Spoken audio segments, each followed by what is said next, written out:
Hay una película que todavía está en cartelera, es una película, bueno, es uno de los hitos del año, que se estrenó en diciembre y que, nada, vamos a darle la bienvenida al autor del libro en que está basada esa película y aparte productor asociado en esa película. Me refiero a La Sociedad de la Nieve. Pablo Bierzi, ¿cómo andás? ¿Andás bien? ¿Cómo andás, Pablo? Un gustazo estar acá en el programa. Ya nos hemos visto varias veces y siempre es un gusto, un placer. Ayer estuvo Leonardo Abercon hablando de su libro sobre el Caraguatá, en fin, sobre Pascasio Báez, y también mencionó tu último libro, ¿no? El del 2021. La redención de Pascasio Báez. Exactamente, estuvimos hablando de esto y yo digo, bueno, Bierzi va a venir mañana mismo va a venir. Estás en la máquina de pensar. Y hoy Mario Delgado Paraín también me escribió pidiéndome tu teléfono. Hablé por teléfono una hora con Mario desde Porto Alegre. Mario, lo amo. Estuvimos juntos hicimos muchos trabajos juntos. Hablamos una hora, le está en Porto Alegre. Le dije, bueno, entonces Pablo, voy a estar con Bierzi hoy también. Bueno, ¿qué pasa con Bierzi? Todo el mundo se está moviendo. No, La Sociedad de la Nieve la vi no hace mucho, digo hace 2 semanas. Y te decía, ahora fuera de micrófonos, quedé impresionado por la narración, por la gran narración que es esa película. Se acaba de estrenar también en Netflix un documental de 35 minutos sobre la filmación. Es una gran película, sobre todo una gran narración. Sí. Vos sos narrador y se lo decía ayer yo a Leonardo Abercon. Uno puede narrar lo que es la historia más conocida del mundo, que sería la de Jesús, ¿no? De que se sabe cómo más o menos nació la leyenda y cómo terminó, ¿no? O sea, sí, está muy bien. Pero el talento del narrador está en que la misma historia que ya conoces, vos la vivas de una forma, darle un enfoque distinto, ¿no? En La Sociedad de la Nieve lo que estamos es ante una película que es impresionante, una gran narración, ¿no? Sí, te hago un comentario previo. Sí. Justo Leonardo Abercon, que estuvo ayer hablando de Caraguatá, que hicimos el mismo un tema sí. Y él dice que su libro fue como disparado por el tuyo. Ah, no sabía. Mirá sí, fue disparado porque lo vio que había una combinación de la ficción muy bien hecha. Claro. Y le pareció que hay que poner en claro lo que claro, es la ficción. Porque la versión de Pascasio Báez es una novela. Ya lo sé, sí. Y entonces, claro, Leonardo lo vio clarísimo que faltaba contarlo en género no ficción. No, pero te quiero agregar una cosa también de Leonardo. Él cuando cuando dirigía El Que Pasa, el suplemento del País, en el año 2002, en diciembre de 2002, cuando se cumplieron 30 años del accidente de los Andes, que eran mis compañeros de colegio, por eso es que estoy con ese tema. Yo publiqué en ese suplemento una especie de un artículo largo, un pequeño ensayo, pero que ocupaba casi todo el suplemento, que se titulaba Nosotros los Otros, que era desde el punto de vista de los muertos. Y después Leonardo fue, creo que el primero que hizo un informe para Gato Pardo sobre los familiares de los que no volvieron. No, simplemente quiero reconocerlo que tocamos fibras similares de historias. Bueno, y La Sociedad de la Nieve, bueno, es un libro que no sé de qué cuánto hay, del 2008, ¿no? Me acuerdo que viniste acá en la radio, me acuerdo que hablamos de ese libro, pero también ahora estuve leyendo que ese libro está como, aparte de que obviamente vos conocías a muchos de los que murieron, que está vinculado a un documental anterior o algo así. Sí. Está anterior. Yo estoy en el tema tratando de hacer esta historia desde siempre, desde que llegaron, que Nando Parrado me pide que lo ayude a él. Nando era de mi clase, y yo era el escribidor. Claro. En aquel colegio solo de varones, Pablo, éramos 2 que escribíamos, en rigor. Tomás Lin, que es una clase más abajo que yo, y yo. Pero a Tomás se le murieron 7 compañeros, 4 en los Andes y 3 en una canoa. Entonces, quedaba yo solo. Sí, claro. Entonces por eso hice varios abordajes periodísticos, hice eso que te acabo de contar, y en el 2005 yo hice el libro de los 50 años del colegio, un libro institucional. Sí, claro. Y cuando lo presentamos, me acuerdo que fuimos a presentarlo con todos los sobrevivientes en el mismo lugar de la conferencia de prensa, y fue una cosa rara. Yo dije, porque yo siempre quería ellos no querían hablar. Muchos de ellos no querían hablar porque claramente lastimaban a las familias, a los muertos, de los que no volvieron. Era tan obvio que los comprendía. Y bueno, en el 2005, Roberto Canese y Gustavo Salvino me plantearon, mira, hay un documentalista uruguayo, Gonzalo Arijón, con quien hice excelentes migas, que está entrevistándolos, y le pedimos que te comparta las entrevistas. Y dije, está maravilloso.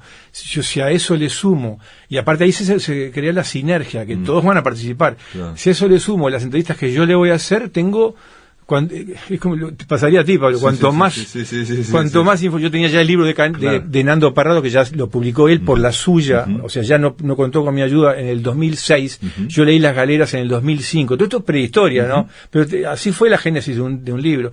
Carlitos Páez había escrito el de él en el 2003, creo que en colaboración con Campodónico, exacto. O sea, Miguel Ángel Campodónico. Sí, no me acuerdo. Y Canessa también lo sacado. No, Canessa lo hizo conmigo, con Pablo, pero lo hicimos después de La Sociedad de la Nieve. Entonces ahí se produjo toda esa sinergia y en el 2008 publicamos La Sociedad de la Nieve, es un libro coral, o sea, que donde los sobrevivientes hablan en primera persona. Yo tenía de cada uno muchas más páginas de las que obviamente, claro. Eso es una edición, como tú decís, es una narración. Yo cuento que para el libro y para la película, es como tú decías lo de la historia de Jesús, los hitos, los mojones son conocidos y son inevitables. O sea, yo no puedo evitar la primera noche después del accidente, que es el infierno, no puedo evitar la muerte de Susi, la hermana de Nando, no puedo evitar la expedición del día 4, no puedes evitar nada de eso, no puedes evitar que empiecen a debatir el tema de la alimentación al séptimo día, que escuchan en la radio del día 10, la expedición del día 11, o sea, hay 20 o 30 mojones, como tú quieras, si sos más meticuloso o menos, que no puedes evitar. Son conocidos aparte. Son conocidos y están en el inconsciente colectivo. Yo creo que ahí la narración de lo que vos hablabas, Pablo, es cómo navegar en ese territorio desconocido entre los mojones. Los mojones están y no puedes evitarlo. ¿Cómo navegas entre los mojones y como consecuencia, cómo narras los mojones? Si tú te dispones, como dijo J. Bayona cuando empezamos a trabajar así intensamente, lo conocí en el 2011, pero empezamos a trabajar en el 2016, me dijo, bueno, ahora nos vamos a sumergir, pues yo empecé haciendo el guión. Los primeros tratamientos hasta el año 2018 inclusive yo estaba haciendo el tratamiento y el guión con otro, y aparezco en el rollo final, no en los créditos grandes, sino en el rollo, aparezco como desarrollo de guión, junto con Luis Segura, porque las primeras versiones las hacíamos nosotros, y entonces Bayona me plantea, vamos a sumergirnos en es un viaje en territorio desconocido, como te decía, a ver todo lo que falta por contar en una historia que claramente no tiene un final, porque es la cornisa entre la vida y la muerte, de chiquilines de 20 años en el fin del mundo, en Marte.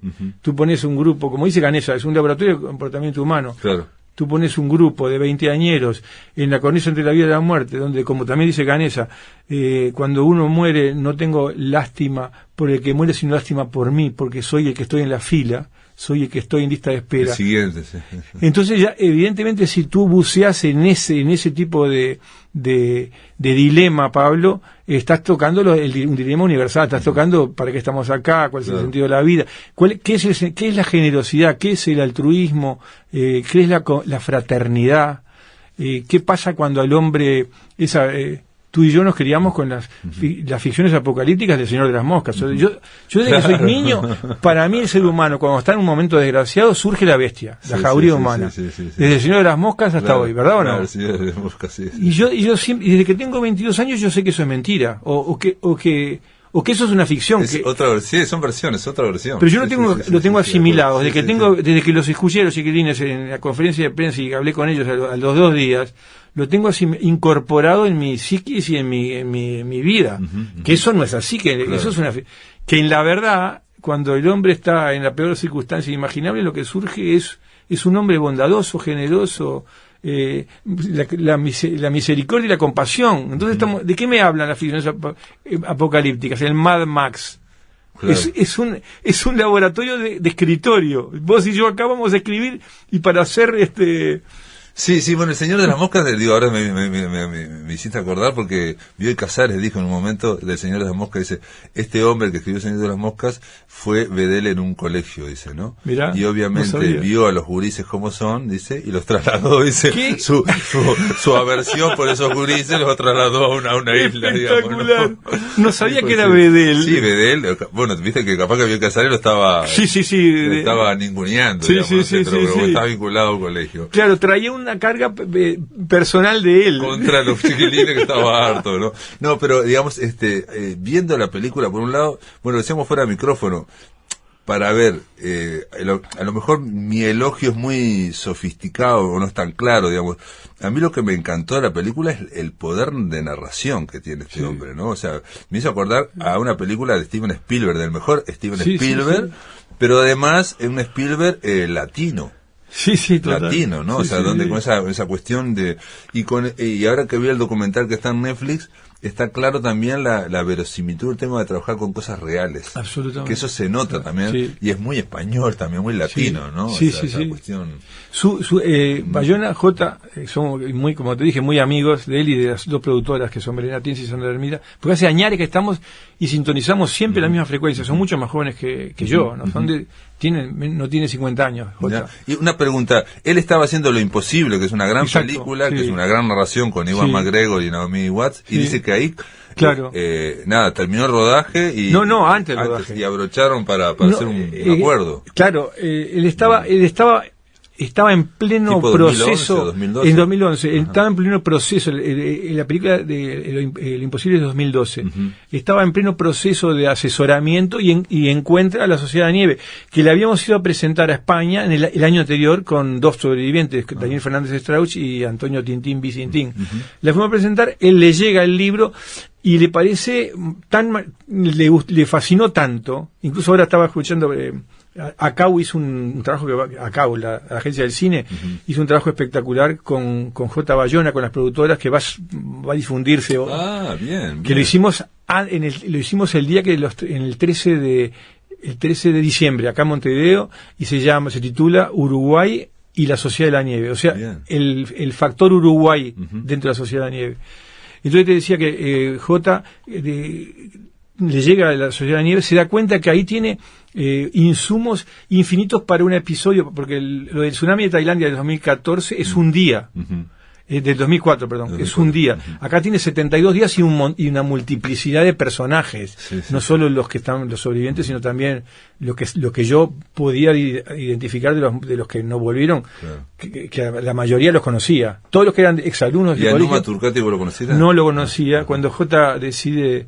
Pero te termino, incluso lo imposible, el título de imposible lo saca de la Sociedad de Nieve, lo contó por todos lados, lo ha dicho por todos lados. ¿Y de dónde es? Hay una página de testimonio porque es un libro coral, la Sociedad de Nieve, de Canesa, donde está repetido, y es imposible, imposible, es imposible, 5 veces. Y él se dio cuenta que no era un tema de redacción, no había un problema de redacción de Pablo, que era adrede, era como un mantra. Y ahí saca el título para la película.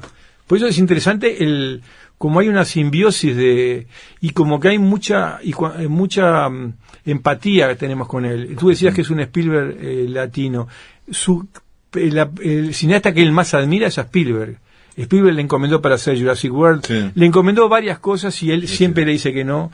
Incluso que estábamos hace 2 años con él en Barcelona, y él hizo él no es periodista, él hizo una entrevista a Spielberg para la revista Fotograma. Y la última pregunta y la última frase de Spielberg, esto hace 3 años, yo estaba con él leyéndola. Spielberg le dice, bueno, ¿me vas a aceptar un proyecto o no? Porque lo aceptó solo uno. Pero le aceptó Jurassic World, ¿no? Que es una secuencia, ¿no? Claro, es una... Sí. Que, bueno, pero lo que te quiero decir es que lo que no haría Spielberg, claramente, y es la pregunta, ¿por qué te invitamos acá? Que es el misterio para mí de la película, es ver una película del nivel de Spielberg, con las dimensiones, digamos, de la narración, donde uno se mete ahí, y salir, y yo me pregunté, ¿cómo puede ser que sea tan uruguaya esa película? ¿Cómo puede ser que la película todo el mundo esté hablando como los uruguayos? Es más, ¿sabes lo que pensaba mientras salí de Tres Cruces? Pensaba, si esa película se hubiera hecho acá, estoy seguro que habría gente que hubiera dicho, no podemos decir muchas cosas uruguayas porque tiene que ser internacional y tiene no sé qué. Y acá es todo uruguayo. O sea, ese era mi rol. Le muestran Pablo a alguien y él dice, ahí va, dice, no. Sí, ese fue mi rol. Y en el doblaje, yo estaba en Vivace acá en el Palacio de Salvo, uno de mis roles, J me define, públicamente lo define como el custodio y el guardián de la historia y de los personajes, y abajo y agrega reverencia infinita. Claro, porque tiene que tener una pata no solo con los personajes y con la historia desde acá, desde la cercanía, sino en Uruguay. Es una historia que no se entiende. Eso me costó hacer al principio, no con él, sino con otros que estaban acompañando en el proceso al principio. Estoy hablando de 2016. No se entiende si no es un Uruguay. No se entiende si no es en uruguayo. No se entiende si no es con idiosincrasia. No se entiende, y eso J. Le Cotón es inteligentísimo. No me creía cuando yo le dije, no, si nosotros somos la cuna de la socialdemocracia universal. Y él no me creía. Y después ahora me bromea hasta hoy. Esto fue hace 8 años. Y entonces le expliqué, a ver, ¿cómo es que la cuna? No, porque en el principio del siglo XX, el primer estado de bienestar, no se llamaba socialdemocracia. Claro. Pero somos. Y le tuve que explicar quién era José Pedro Varela. Pero cómo en el 1876 ustedes tenían escuela gratuita, laica y obligatoria. Sí, teníamos. ¿Y cómo es eso cuando le expliqué todo lo del republicanismo de 1813? Dice, pero no puede ser, pero ¿cómo? Explica. Literalmente, Pablo, me costó un trabajo tremendo en todos estos años que entendiera que lo uruguayo era condición necesaria, aunque no suficiente para entender la sociedad de la nieve. Cuando él captó, es muy inteligente, cuando él lo capta se da cuenta que es imprescindible y que si no, porque tú hablabas del realismo, él juega con el hiperrealismo a un grado exhaustivo, extenuante. Cada detalle necesita, y en el rodaje necesita, bueno, ahora habla con todos los sobrevivientes, que había 15 vivos mientras estábamos rodando, año 2021 y 2022, en los ensayos también. En el 2021, sí, 2021 parece. Hacía un paneo con todos para ver, no sé dónde este lente, estaba acá o estaba un poquito más a la izquierda, estaba sucio. Y tú decís, pero ¿para qué? No era capricho. Él dice, si tú tenés todos los elementos de la realidad, yo no voy a transcribir esos elementos en una película, pero yo lo necesito para llegar a la verdad. Y si yo llego a la verdad, llego a la esencia, y si llego a la esencia es universal. Y además le servía saber que los actores que crear en el set, que todos los que estaban ahí sabían que estaban siendo representantes de un hecho tan real que los tenía hablando por teléfono, o yo ponía un altavoz y te ponía a Pablo Silva, para que contara cómo tiene el monitor, si está torcido, derecho. Entonces era una presión, en el buen sentido, tremenda, y fue necesaria esa presión para la obra. Y después dice que lo filmó, por ejemplo, algo que podía ser, digo, que lo filmó cronológicamente. Sí, o sea, entonces la idea y entonces a medida que va avanzando el rodaje, ellos van adelgazando, por ejemplo. A ver, ¿no? adelgazaban ellos, sufríamos todos, Pablo, porque imagínate, fue casi todo eso en Sierra Nevada. Sierra Nevada es 3 sets en Granada, a 40, arriba, en la sierra, en la montaña de Nevada. 3.000 metros, dice. 3.000, había 3 sets, 3.000, 2.000 y uno en un olivar. Y en plena pandemia, la pandemia del Omicron, o sea, reconozco que, no faltaba nada, la ventisca, la nevada, el calima, venía a veces el viento del desierto Sahara. Vientos que dejaban naranja la nieve y no se podía rodar la nieve. Claro, los chiquilines pasando hambre, que cada día los veías más desmejorados, y éramos 320 personas. Y sufrimos hasta, J dice, cada día era una cordillera, había que trepar una cordillera, y efectivamente, Pablo, créeme, que fue tan así que yo no sabía ni siquiera si yo iba a volver a Uruguay, no sabía si volvía vivo. Dice que fue muy duro, dice que el rodaje más duro, decía Bayona, pero solo que salís con la idea de que es un gran narrador, de nuevo en este sentido, de que solo un gran narrador se da cuenta que esa frase, que no es se atribuye a Tolstoy, pero no es de todo esto, de pinta tu aldea y pintarás el mundo, ¿no? Esa idea de que hay que ir a los detalles ultra, mega específicos, porque acá hay una reconstrucción también de época del aeropuerto de Carrasco, pero aparte de cada uno cómo va vestido, ¿no? Es una cosa... Mira, te pongo un ejemplo. Y reitero el tema del lenguaje, que el lenguaje tiene que ver, los giros del lenguaje, incluso giros del lenguaje que son de los años 70, 80, digamos, que no se usan ahora. Eso también vigilancia. Pues eso sos vos, eso soy yo. Sos vos, aparte yo soy coetáneo, yo soy de esa época. Exacto, sos vos podés saber. Y son testigos los chicos, hubo un estudio en Buenos Aires y un estudio de acá, Vivache, en Sabalacio de Salud, donde hicimos los doblajes, eran los ADR, para evitar todo lo que había, porque había mucho actor argentino. No había actores españoles, ninguno, pero había muchos argentinos. Una maravilla, pero los cordobeses, cuando estábamos rodando, era imposible sacarles el acento. Y muchos de Buenos Aires también era dificilísimo. Y J me decía, déjalo, cuando era imposible, déjalo. Por ejemplo, gritaban constantemente. En el 72, es un anglicismo, no existía el ¿viste? Es una cosa, no sé, de las redes sociales. Y entonces J me dice, lo arreglamos en el doblaje. Y efectivamente así lo hicimos, y tuvieron venir los actores y rodamos, se dobló todo lo que estaba no en uruguayo, no en uruguayo. Claro. Eso habla de alguien que es, no sé, digo, por ponerte otro ejemplo, ¿no? Cuando Ridley Scott filmó Blade Runner, también estaba tan obsesionado con los detalles que ponía hasta en los kioscos de donde estaban filmando unos diarios, alguien decía, pero eso nadie lo va a leer. Perfecto, pero sí. Tiene que ver con los detalles de este mundo y los actores van a impregnarse de esos detalles. Pero mira, Pablo, perfecto lo que decís, el ejemplo de Blade Runner, no sabía ese detalle, eso. Cuando ellos están en San Fernando, que no es en San Fernando, se hizo acá en Mina, en La Valleja. Sí, en Minas, sí, increíble, que es cuando llegan a Chile, digamos. Cuando ya los Maitenes es Minas, y después el hospital es en la Escuela Naval, acá, y en la Escuela de Aeronáutica, allá o sea, es acá en Canelones.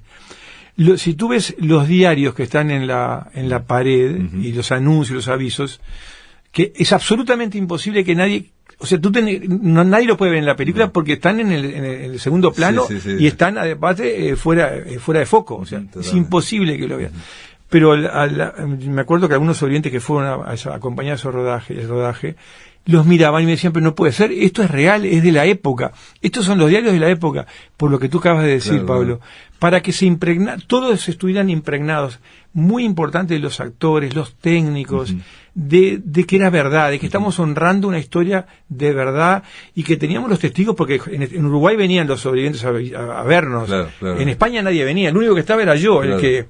Y por suerte había muchos uruguayos, que estaba Pedro Luque, que es un crack, que es el director de fotografía. Es uruguayo. Es uruguayo, es un crack. Entonces una gran dirección de fotografía. Es un también, capo, absolutamente. Es un chiquilín, tiene 40 años. Hay un momento en la película, solamente para que vean el tema de la narración. Se lo contaba Pilar González, que vino aquí, y le digo, tenés que ver esa película. Me dice, vos sabés que no estaba dudando, me decía. Y le digo yo, hay un momento en uno de los momentos más íntimos, que están hablando ellos y están en penumbras con la luz, digamos, de las velas, bueno, con luces, y ahí solamente es los primeros planos, ¿no? Entonces es como si fuera una pintura tenebrista, ¿no? Del Renacimiento, ¿no? Total. Están solamente en un momento muy... Con unos gran angulares que le ponían yo nunca había visto como un tubo, es que se lo ponían al lado del ojo, no, es el trabajo de Pedro, pero que te decía de los uruguayos que había otro coach de actores que es Gustavo Zafores, un uruguayo que ahora está en la Comedia Nacional. Y que para mí eran claves porque eran los que me advertían también, mirá que me parece que esta palabra no existe, o sea, había un operador de cámara, Manuel Braná, que también es uruguayo, que trabajó con Pedro Luque, y todos eran los que o sea, yo era el guardián y el custodio. Sí, era custodio pero yo tenía era tan intenso, y rodamos 450 horas, o sea, y 140 días, era tanta cantidad que quedó afuera, y yo tenía que cuidar todo, porque uno no sabes qué va a quedar después. Obvio. Incluso quedaron algunas cuestiones que no debían haber quedado, y quedaron por los labiales, o sea, si el labial no podés cambiarlo en el doblaje, queda como estaba, quedó en el directo, ¿entendés? ¿Cómo que quedes? No entiendo. Si yo te estoy hablando así, se me ve la boca y es muy importante y yo no puedo modificarla. No puedes modificarla. Si yo te cambio la palabra, se nota que lo que digo no te acompaña, no coordina. Entonces eso, en un par de cosas, no te voy a decir cuáles, quedaron. Impresionante. Y yo peleé hasta el final, dice, pero no, y lo probamos, tratar de que no corresponde con la época. No es nada más que eso. Yo lo que decía también, más allá que estamos hablando de una película, es, digamos, yo creo que nunca... un libro uruguayo llegó a un impacto tanto como ¿no? Digamos, o sea, estamos hablando de que está compitiendo para el Oscar, estamos hablando que el Festival de San Sebastián ganó el premio del público. Sí. Nominamos al BAFTA ahora, nominamos al Globo de Oro que no ganamos. Y los Goyas. Y a 13 Goyas, Goyas, y aparte estamos batiendo récords en Netflix. Sí, bueno, es así. La primera semana se dijo que era lo más visto en Netflix, no sé si fue cierto. No, es totalmente real, Sí, hoy hay un artículo ayer que dice que es muy posible que nos convirtamos en la película de habla no inglesa más vista en la plataforma Netflix de la historia. Claro. Pero yo creo que a esto le tengo que agregar que son coincidencias, o sea, la coincidencia que yo acompañé a estos chiquilines y que no había otro escribidor, la coincidencia que, como tú bien dijiste, yo creo que, no sé si yo no creo mucho en nada sobrenatural, pero que haya aparecido Bayona, que me escribió Semeril a mí en mayo de 2011, y yo solo lo compartí. ¿Y vos cuando lo recibiste que no podías creerlo? Yo quedaba anonadado, porque ya estábamos en tratativas con unos argentinos, y yo yo lo conocía por el orfanato. Por el orfanato, sí, anterior, sí. Lo habían visto mis hijas, no sé, todo. Y yo conocía a Belén Atienza y a Sandra Armidas porque Belén estaba vinculada con el laberinto del fauno, o sea, yo le conocía por dónde venían. Y leo el texto, que lo tal en el libro, en la edición del libro de ahora, la última que sacamos, pongo la carta que nos mandó Jota. Yo digo, pero este tipo es como tú dijiste, qué narrador, porque está en una carilla y media, me está diciendo todo lo que yo quería escuchar, porque el tipo me está invitando, vamos a arrojarnos al medio del océano para encontrar la piedra filosofal, algo así, ¿entendés? O sea, para tratar de conquistarte te escribió él, ¿no? O sea, escribió él. Y aparte estamos hablando de alguien que en ese momento había hecho una sola película, ¿no? No habías visto Lo Imposible porque todavía no estaba terminada. No estaba. Y aparte vos tenés, digamos, una trayectoria, ahora estaba buscando pero no la encuentro, también haciendo cine, con Schroeder. Exactamente, con Esteban Schroeder hicimos, sí. Que eso también él se debe haber fijado, ¿no? Que Bierzi te habrá googleado sin duda, antes y se habría fijado, este hombre ha hecho cosas, películas. Sin duda, no, con Esteban... empecé en verdad con Esteban. Yo empecé a trabajar trabajando en SEMA, hacía cosas para SEMA. Es cierto. ¿Te acuerdas de SEMA? Sí, yo llegué a trabajar en SEMA también. Increíble, es una pasantía ahí. Son mucho más joven que yo, Pablo. No creas. Me parece que sí.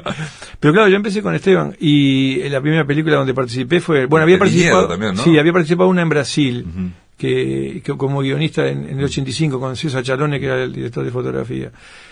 Y que éramos compañeros de la infancia también. Y, o sea, con Schroeder empecé con el viñedo. Y después hicimos una cosa que para mí, el otro día hablaba con él y le decía que es clave, Pablo, yo no sé si siguen haciéndolo, pero lo recomiendo a todos los que les interese este tema, son los laboratorios de guiones. Ajá, yo fui a 3 laboratorios de guiones y aprendí más en los laboratorios de guiones, que 2 eran del Sundance y otro era de otro fondo, de una fundación española, una en Oaxaca, en México, otra en Barcelona y otra en Los Ángeles, donde sabes cómo funcionan, o sea, guionistas muy calificados, de mucho prestigio. Uno de ellos, no sé, Zacharis Clar, el de JFK, fue uno de los... Agarran el guión que es seleccionado, que es el tuyo, que tú mandas, es a competir, tú tenés que competir con no sé, 300. Si te lo eligen, tenés una suerte, no dejes de ir. Vas una semana y trabajan sobre 5 guiones, una semana, 4 o 5 guionistas de primer nivel. Y trabajan sobre ti, te destruyen literalmente. Te lo hacen de vuelta. Tenés que ir preparado para una carnicería, para un documento mártir. O sea, yo voy a aprender. Esto fue hace 25 años. Y ahí aprendí eso, a no enamorarte de nada. ¿Sabés lo que pasa? El desapego, tenés que aprender el desapego. Porque cuando decís vos que, por ejemplo, estuviste en la Sociedad de la Nieve haciendo el guión hasta el 2018, es difícil para aquellos, incluso para mí, digamos, ¿no? Digamos que estamos fuera del cine, esa cuestión que tiene el cine en la cual se va montando y desmontando y remontando todo el guión una y otra vez y se va modificando y van ganando fondos y resulta que el guión va mutando de una velocidad sorprendente. Absoluta. Y no tiene nada que ver el guión que empezó al principio. Exactamente. Y tenés que sentirte bien. Y a veces se pone la firma del guionista y hay 18 tipos de atrás que lo destruyeron. Y tenés que sentirte bien con eso. Por eso que yo te dije, yo estoy en el rollo final como desarrollo de guión.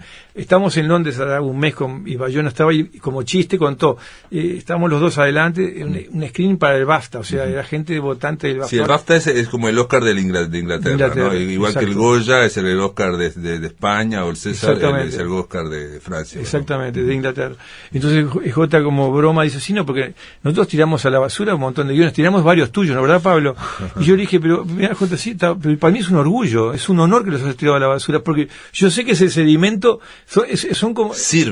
Sirve, no son nada reemplaza al otro, son capas sucesivas, geológicas. Por ejemplo, a nivel narrativo, la Sociedad de la Nieve lo que tiene, a diferencia habitual, digamos, de las narraciones habituales, estoy generalizando, es que precisamente esto que está diciendo el guión se refleja en los personajes. Claro. Ellos llegan al final porque varios héroes van cayendo. Brillante, pero muy buena. ese sedimento hace muy que el buena. otro llegue al otro y al otro, ¿no? Es exactamente. Y cuando llegan los últimos dos, digamos que serían Nando y Parrado, que se ponen a correr, Canés y Parrado, ellos lo logran, pero porque llegaron a ese día. Está espectacular. En los hombros de los otros. Muy bueno. Muchos que le quedaron, ¿no? Muy bueno. Es una especie de héroe colectivo que yo lo he visto en películas chinas, pero no lo he visto en anime. Ellos están con la idea, digamos, de que, bueno, vas a pasar algo y de repente hay 10 tipos que mueren a la mitad, pero... La tumba del soldado desconocido, o sea... Y si tú mirás, salís del heroísmo clásico y vas al héroe que no llega a la... como el caso de esta película que narra, entrega todo y no logra la recompensa. Es mucho más inspirador, si se quiere, porque es trágico. O sea, hace todo y no se reserva nada para él. Yo creo que ese hecho, que yo hablé mucho con la familia de él, es un héroe que no especula. Tú, por más generoso que haya sido y más fraterna la sociedad de lo que ocurrió allá arriba, lo que ellos crearon, había un nivel, como lo dicen ellos, había un poco de energía que se reservaban para sí. Yo entrego todo para el grupo, pero porque aprendieron de vida y de muerte mucho más que nosotros. O sea, sabían que por un hilito te morís. Sí, claro. Se reservaban siempre un poquito de energía. Y lo único que nunca se reservó nada, dicho por ellos, por los sobrevivientes, Cauchin Siarte, el que más lo ejemplifica, el que mejor lo ejemplificaba, lo tenemos grabado. Grabamos con J en el 2018 50 horas en formato cine en Estudio 9, acá con Cimarrón, 50 horas con los sobrevivientes. 2018, el hiperrealismo que estabas buscando tú. Claro. Entonces el ejemplo de Numa es el héroe que entrega todo y no especula. Yo le preguntaba a un hermano, ¿no? que estuve con él hace 2 días, ¿y por qué no especula? Porque no sabía especular.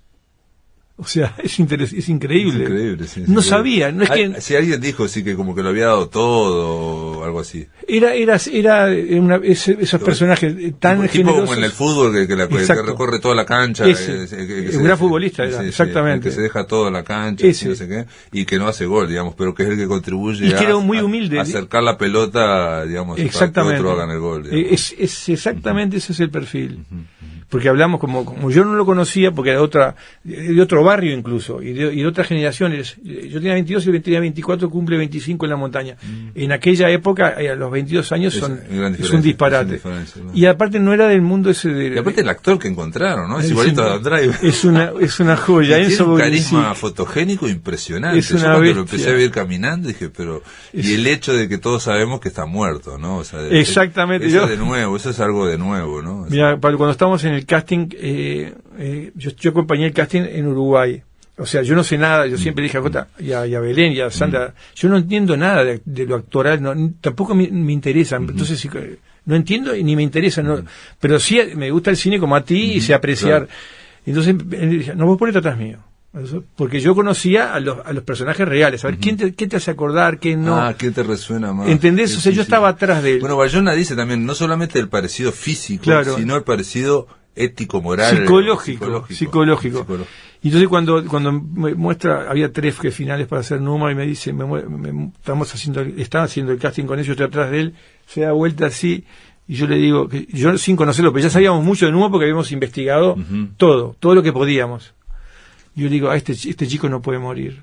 Y eso me pareció fascinante, ¿entendés? Claro. Este chico no puede morir. Le dije, me salió del alma. Y que yo estaba emocionado, además, este chico no puede morir, porque no puede morir este genio que es Enzo Borincic. Y después te cuento, fuimos con Enzo y 2 hermanos de Numa, la casa originaria de Numa, que ya no era de ellos, era de una cooperativa agropecuaria allá por la calle Tapes.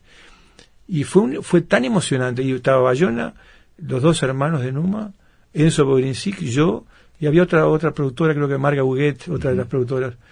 5, recorriendo la casa, todos los anécdotas que ya sabíamos, dónde jugaban al fútbol, dónde había un fondo en la calle en Tapes, dónde corría carreras con el hermano cuando llovía, todos los detalles. Y una hermana le dio la manito y estaba emocionada. Eso me contó después Enzo, y dije, Enzo, yo vi mal. No, o sea, estamos llegando a un grado de empatía, yo no sé cuál es la palabra, pero y ese es Bayona. Ese es Bayona. Brutal. Es una de las cosas que aparece en este documental, que ellos lo dicen, digamos, son chiquilines que están filmando ahí en Granada, dice una y otra vez, dice, bueno, fue tremendo lo que pasamos hoy, fue tremendo, no sé qué, y de repente se da vuelta y dice, que es increíble que esto fue real. Exactamente. Y lo dice el que hace, Enzo, ¿no? Sí, Enzo Borincic, sí, de Numa. El que hace de Numa dice, la nieve te quema y yo estoy acá un segundo y me quema la nieve la cara, y ellos vivieron 72 días. Sí. Increíble. Eso también contó, no sé si lo cuenta en el documental, pero lo contó en una entrevista seguro, o sea, es público, que yo estaba, pero estaba en un combo, muerto de frío, todo lo que te conté, en un lugar que si el viento soplaba con más intensidad había que evacuar. Evacuamos una vez de noche, que fue una locura. O sea, yo no estoy habituado aparte yo soy mucho mayor que todos ellos. Yo estaba entre jóvenes y yo no era un joven. Claro. Y con la pandemia. Y entonces estaban rodando La Luz, que no terminaba nunca La Luz, y era una pesadilla. Cada mañana nos levantamos a las 6 de la mañana, íbamos a seguir en La Luz, y era una pesadilla porque los chiquilines estaban debajo, cada uno tenía su túnel, pero tenían que traspasar una capa de nieve, de hielo de verdad. Verdadera, sí, tenían que atravesarla. Un sufrimiento. Sí. Y un día contó, después, a posteriori, Enzo, que estaba con fiebre, o sea, no era COVID, porque ya habían tenido todos COVID. Sí, dice que cuando va a arrancar tiene el director Bayona COVID, todos. Y todos los actores tienen COVID. Tienen que arrancar con los dobles. Con dobles, yo estaba ahí. Filmándolos de espaldas, sí.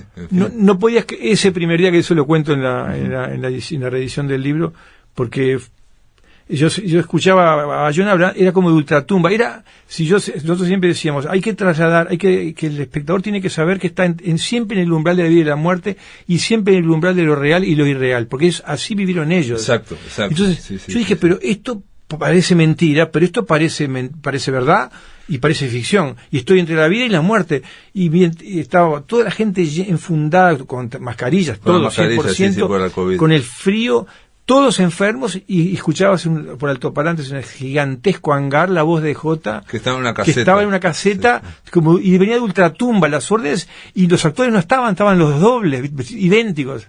Había actores que tenían 3 dobles. 3 dobles. 3 dobles. Que eran tan bien hechos, Pablo, que yo que estaba ya mareado, fueron 6 meses, fue un sufrimiento y una gloria al mismo tiempo. Todo es simbiótico acá.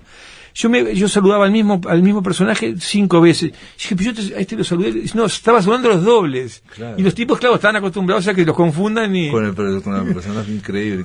Bueno, es la experiencia que tiene el cine, ¿no? El cine en ese sentido. Pero da la sensación que el cine se alimenta de todo esto también, digamos. No sé, por eso digo, fue fundamental tener una buena base literaria, eso me Totalmente, refiero, ¿no? O sea, porque alguien me dijo una vez, bueno, en realidad Graham Greene escribió una vez que para el cine es más similar a un cuento, ¿no? El cine, ¿no? Sí. Pero necesita una novela, dice, para sacar los detalles. Muy buena la frase. Detalles. O sea, necesitas más muy información. Buena la frase. Sí. Te cuento una anécdota, Pablo. Cuando estábamos cuando hicimos 2 meses de rodaje en Barcelona, en noviembre y diciembre del 2021. Entonces me acuerdo, un día había una reunión que eran los jefes de departamento, era un hotel, pero eran unas mesas, no sé, eran 150. Yo no podía creer lo que... ¿Y eso era en Netflix? No, la producción es Netflix. No era Netflix, era un hotel en Barcelona, pero la producción de esta película es Netflix, que fue lo que costó muchísimo trabajo encontrar, que alguien se jugara en español y en uruguayo. Entonces, cada jefe de departamento, que era un grupito de 2 o 3, yo estaba solo, se iba presentando. Cuando yo llego y dice, mira, yo soy el autor del libro y estoy trabajando, y la gente se paró para aplaudir. Y yo dije, yo te juro, esto es literal, miré para atrás porque pensé que estaban aplaudiendo a otro, que había parecido un actor o algo. Y después me di cuenta que no, claro, lo que estaban aplaudiendo es que la oportunidad surge por un libro. Por el libro, obvio, te están aplaudiendo a vos, obviamente. No a mí, a la oportunidad de reunir a todos esos cracks de Europa, porque eran después me enteré quiénes eran a nivel europeo, pero yo claramente no lo sentí, juro que miré para atrás, y después me di cuenta que estoy pasando vergüenza, parezco una persona que viene del fondo de la nada, ¿viste? Pero otra pregunta, ¿sabes por qué Bayona elige a Luque, que es un director lo dijo, uruguayo? Lo dijo, él lo vio en No Respires, y No Respires está toda una sola casa, y vio la habilidad, el genio... Con Fede Álvarez. Claro, dirigida por Fede Álvarez. Él había visto esa, la 1, y justo era uruguayo. Mirá, en esos documentales que hizo Acau, que te hago una pequeña infidencia, pero no es nada. Una de las productoras, Sandra Armida, cuenta cuando lo llama a Pedro, porque J dice, este es el hombre, porque además era uruguayo. O sea, cuanto más... Había pocos uruguayos Pablo, por la escala. O sea, después está en la productora uruguaya, sin duda, todo lo que se rodó en Uruguay eran todos uruguayos, pero allá en España no había muchos. Porque Uruguay no tiene escala, los actores, estamos... Sí, casi todos son argentinos. Eran argentinos, y el resto eran españoles o europeos, había noruegos, americanos, pero no había muchos uruguayos. Entonces cuando encuentra a Pedro Luque, Pedro eso lo contó Sandra en ese documental que va a sacar a cabo, y cuenta, mira, Pedro lo llamé por teléfono y me empezó a poner todos los peros, no, mira, el problema es este, pero agarro. O sea... Fue una suerte. Sí, no, la verdad que... Bueno, es una película que hay que ver, digamos, y sería mejor verla en cine, la verdad, porque es una experiencia cinematográfica, como ocurre con las grandes narraciones, ¿no? O sea, pero bueno, casi todo el mundo la va a ver en streaming, seguramente. Sí, mira, Pablo, te agrego esto. Nosotros, Bayona se ríe de eso, incluso lo dijo en una entrevista que le hizo Subrayado acá en Uruguay, y lo dijo también en El País hace un par de días. Y yo siempre le dije desde el 2000, en verdad desde 2016, ya cuando yo vi el calibre de la cabeza de él, cómo sintonizamos, yo dije, mira que vamos a generar una tremenda ola, porque ahora se está juntando, se está uniendo una historia que es muy poderosa, que yo la conozco más que tú en cuanto a la potencia, incluso yo la conozco por partida doble, porque con el libro de Canessa tenía que sobrevivir, recorrimos muchos países, Estados Unidos, fuimos a muchos lugares, y yo ya sé lo que es la potencia que genera la historia. Sí. Y estamos sumando a eso una realización excelsa, porque tú tenés una ambición, pues yo no encontraba productor, porque él quería hacerlo a lo grande o no se hacía, literalmente. No, pero hacerlo hablado en español y en uruguayo, ese es el gran problema. Exactamente. Quería hacerlo en inglés, todo el mundo Netflix perdón. Las otras productoras que yo participaba en las reuniones decían, si es en español y en uruguayo, el presupuesto tiene un techo, porque si no es un suicidio. Netflix no, hay que sacarle el sombrero. Netflix aceptó todo lo que J proponía. O sea, Netflix se jugó por el proyecto cuando nadie lo quería de esa magnitud, nadie se atrevía. Esa es la verdad. No se atrevían. Yo me aburrí, y J me llevaban a España. Perdón, leí que era la mayor película hecha desde España, financiada por Netflix, ¿no? O sea, con yo no puedo decirlo, pero pero fue un viacrucis. Y con los productores, pero nadie lo hacía por maldad, era un tema de empírico. Hasta este momento las películas en español que superan un presupuesto no recuperan todo lo que dijimos de cómo va pasando el guión y va atravesando todas las operaciones pasa con los productores que cuanto más grandes son, más se va cambiando todo, ¿no? Exactamente. Y la lucha es no cambiarlo, o cambiar lo menos posible. Lo menos posible, pero desde el arranque yo me di cuenta, primero no puedes claudicar, esa es cosa que yo le decía, mirá que los uruguayos tienen otra peculiaridad que también viene, yo también vendí a Uruguay, nosotros nuestra historia, venimos de eso, el armisticio de 1828, Pablo, es porque a estos tipos no los aguanto más, ni Argentina ni Brasil. Esa es la verdad, o sea. Son infumables. Son infumables, pero no hay otra explicación, o sea, no es Lord Ponsonby, es que estos tipos son infumables. Entonces, no claudicamos, y por eso quedamos ahí como una cuña. Y a J le encantaba esa anécdota, pero ¿cómo es el asunto? No, son insoportables. Exacto, y porque, cada uno se lo quería pasar al otro. Exacto, y como somos republicanos, y Brasil era un imperio, y Argentina, viste, que tuvo veleidades monárquica, ¿viste?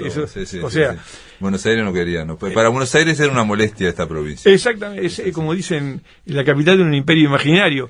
Y nosotros la capital de un imperio que nunca existió. Que nunca existió, exactamente. Una frase de Buenos Aires. Es brillante.